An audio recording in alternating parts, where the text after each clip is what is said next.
In this video, we shall be looking at a Manfrotto tripod, model MKC-H01.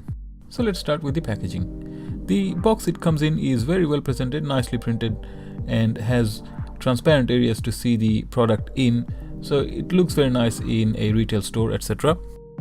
And the cardboard box should provide some protection if we are ordering online. Let's have a very quick glance at the specifications.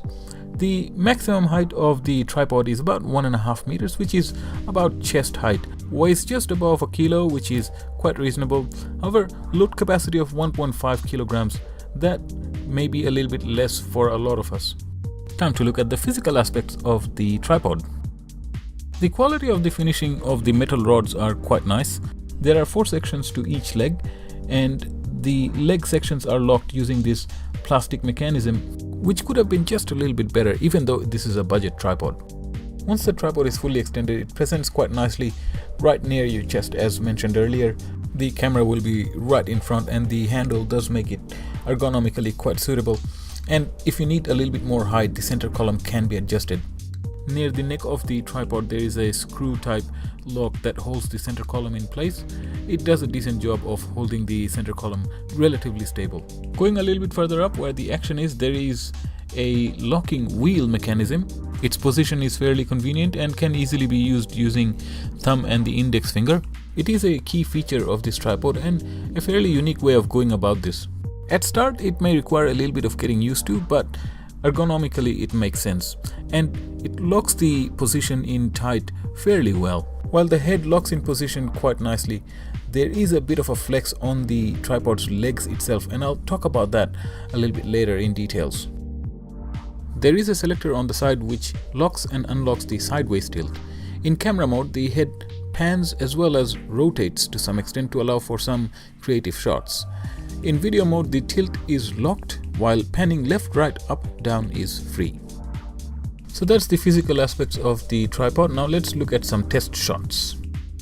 So this shot is nice and wide at 17mm using an APS-C sensor. There's a little bit of jerkiness as we pan, but to most extent it is usable. At 70mm, this jerky movement is a lot more apparent.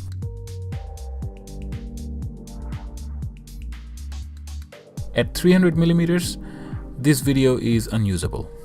Quick note, the tripod that I'm using is brand new. Some do say that it gets a little bit smoother as it ages, but we cannot really rely on that.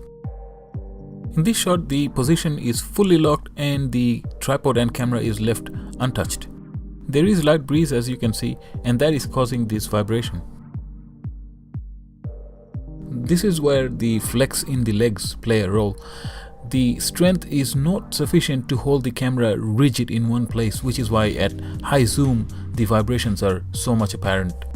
In concept, the tripod brought in some good ideas, but to make it a ultra budget tripod, some compromises had to be made, and that compromise actually went a bit too far. The Manfrotto website does say photo movie head, but it seems to defeat the purpose if you're having to bring home the video and then stabilize it using software.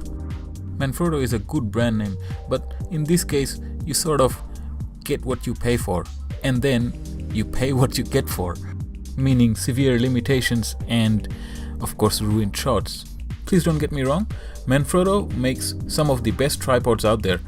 I personally use some of their other products and very happily. It's just that this particular model, as advertised for videos with DSLRs, isn't a very good mix.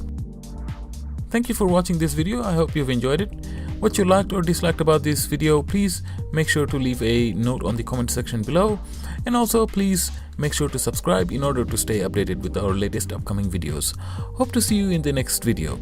Bye for now.